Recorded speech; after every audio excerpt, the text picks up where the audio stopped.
wash the beads, you're always either you're magnetizing them to the bottom of the plate, or with the filter plate, you're sucking them to the bottom of the wells, okay?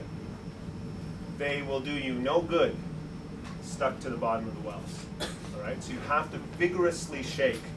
At the beginning of each incubation, it's vigorous shaking, like 1,000 RPM, okay, for about 30 seconds. Just not for long, but just at the initial part of each incubation is a 30-second, 1,000 RPM incubation to get the beads back into suspension.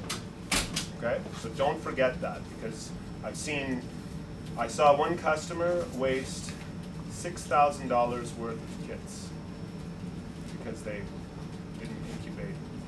They didn't read the instructions, basically, but it's easy to miss. So that's why it's key. That's a key thing that I want you never to forget.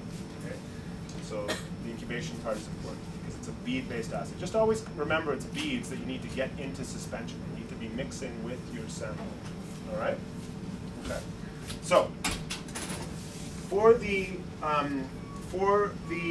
washer, okay, the washer has these pins. You can see there's two sets. There's these larger ones. There's a smaller set just behind them, which are more, they're almost completely hidden by those ones. But there actually is a smaller set of pins underneath. Okay, the smaller set of pins are what shoot the liquid out. Okay, if you're using the mag assay, it's the larger pins that suck the solution out of the wells. If you're using the filter plate assay, this washer does both. So if you're using the filter plate assay, you have a special filter plate manifold here, and there's a vacuum in this system, and it sucks the solution out again. Okay, so I've actually attached the filter plate. Now, to change plates around, very straightforward. Okay, for the filter plate, Biorad's like IKEA. Okay, so it's like, match the colors. So the filter plate has a blue port and a red port. Plug the blue in the blue and the red in the red. Okay? Should be pretty straightforward. To take the filter plate out, you've lifted this up. Always tilt and pull. Okay? So, and make sure the instrument's off as well. So, show this. There's a switch right here to turn the instrument on and off. So I'm going to pull it up and pull it out. So you see there's a bar here.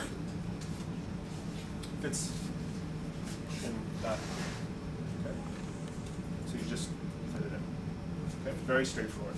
But just make sure it's tilted up a little bit because there's a little sort of a channel here, and it'll get stuck on this screw if you don't tilt it up to tilt it in. Okay. The filter plate moves by these grooves, and there's a little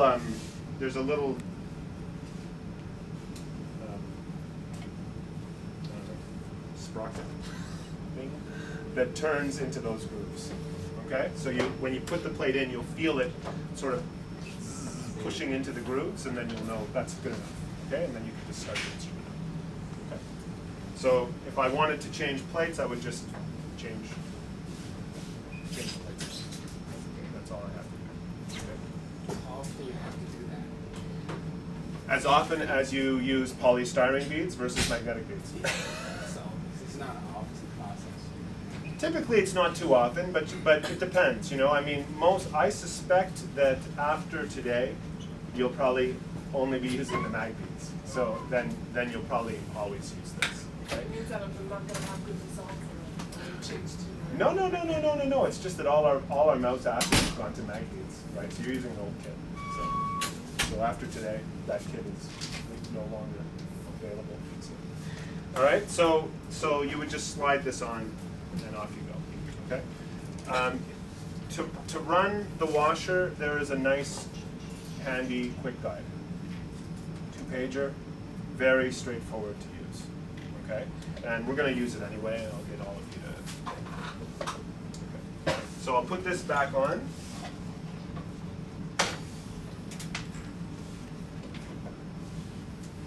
So just slide it in here. Okay, in.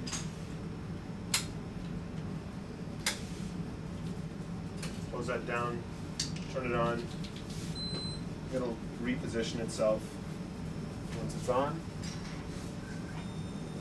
Yeah, ready to go. Okay? Okay. I'm not going to turn on the instrument yet because it's a laser-based technology, okay? So the way the beads work is that they're coated with two fluorescent dyes. They're coated with two fluorescent dyes, and they excite with a red laser, both dyes, okay? Based on the concentration of the dyes that each bead was incubated in, they will fluoresce at different intensities. And that's how the instrument is able to determine one bead from another. There are 100 Luminex beads available, each coated with different concentrations of those two dyes. So by the spectral emission, the instrument knows which bead is which. And that way you can multiplex. And so the beads are exactly the same dimension. Everything is identical with each bead, with the exception of the coating on the bead, which makes it a very uniform, robust kind of an assay. Okay? It's the beads themselves that are coated with the antibody. So your primary antibody, okay, is, as opposed to being spotted onto the bottom of a ELISA plate, is coated onto those beads.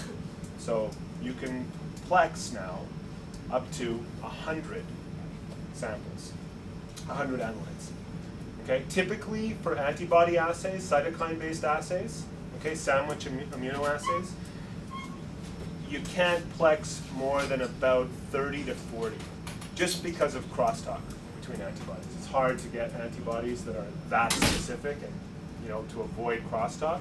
So our highest plex assay that we sell now for say mouse is a 21 plex. For human, we have a 27 plex, you know, for cytokines. So, and we also have a human 21 plex. So we have a total of 48 that you can assay, you know, in one shot. Okay, and I'll talk about strategies about how to design assays and good approaches, things to think about when you're doing this kind of a thing. Okay, because you can mix and match, you can pick and choose what you want. So you can buy a pre-plexed assay, or you can buy. Ken actually bought 6 analytes separately, so the beads come in their own separate vials as opposed to mixed together, and you can mix them yourself. So you can say, okay, well, today I want to do 2 of these, or I want to do all 6, and you can mix.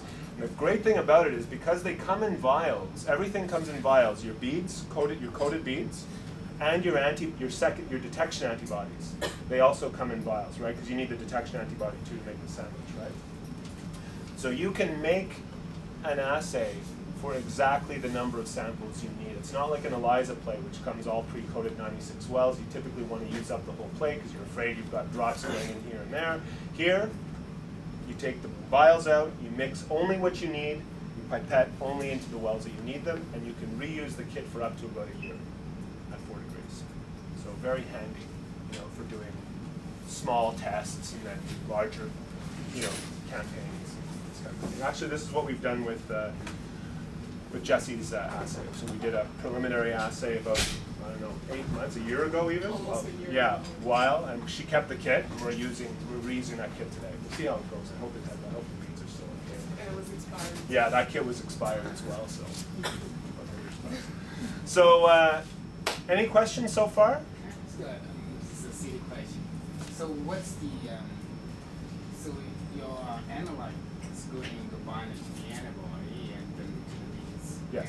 So what's the, I guess, the mechanism that quantifies? So the beads themselves are coupled to an antibody. So they're coupled, okay, to the bead, the primary the detection antibody. And these are typically monoclonals, okay? So the primary antibody recognizes a very specific epitope of your cytokine, okay? So your cytokine binds. You add the detection antibody is biotinylated.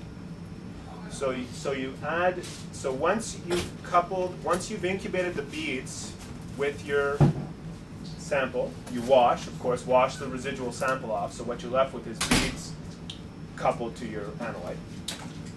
Then you incubate with the detection antibody, which binds a different epitope of the analyte to make a sandwich. So you've got your bead, say this part of my hand is the bead, that's the primary, My analyte's in the middle, there's the secondary, and this part of my hand is biotins. I incubate that, wash, then I add streptavidin phycoerythrin. And the strep PE binds to the biotin, and now that is excited with the green laser. So when you run the assay, so once you've washed everything, you have this sandwich with bead and phycoerythrin at the other end. The whole assay goes into the system, it passes by the red laser. So the beads are all aligned one at a time. So bead by bead go by. The red laser excites the bead and says, oh, I know which bead, this is IL-10, you know?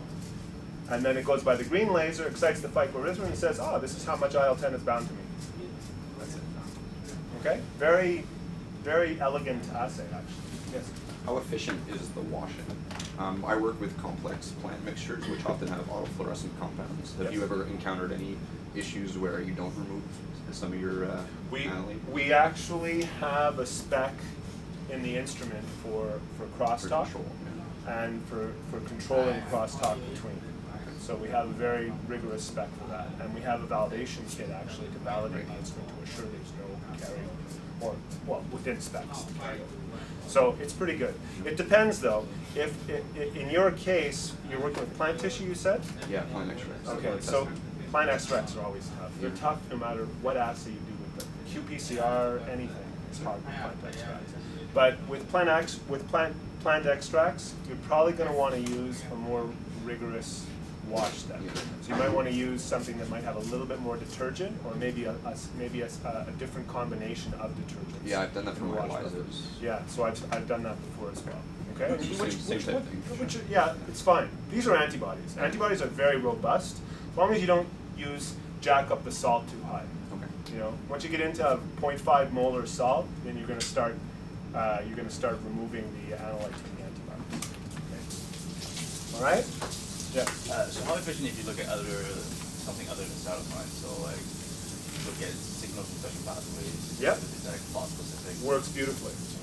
Okay. So Bio-Rad's strength actually is in cytokines and chemokines and phosphoproteins. So those are our two big strengths for Bio-Rad, and we actually have the only we have an exclusive alliance with cell signaling for the antibodies. So our antibodies are from. In the same mixture, you obviously couldn't differentiate between, say, phosphoprotein versus protoprotein. So if you say AKT, for example, you can't really pro-phospho-AKT and total-AKT. Not in the same sample, because the beads are from the same region. Right. So and also for crosstalk, you want to be careful. So you put them in separate samples. Okay. Okay, but you can plex. Right. So that's the beauty. So if you want to look at a signal transduction pathway, you can plex 5 or 6 or 10 known phosphoproteins that are in that pathway and see which ones go up or down. Right.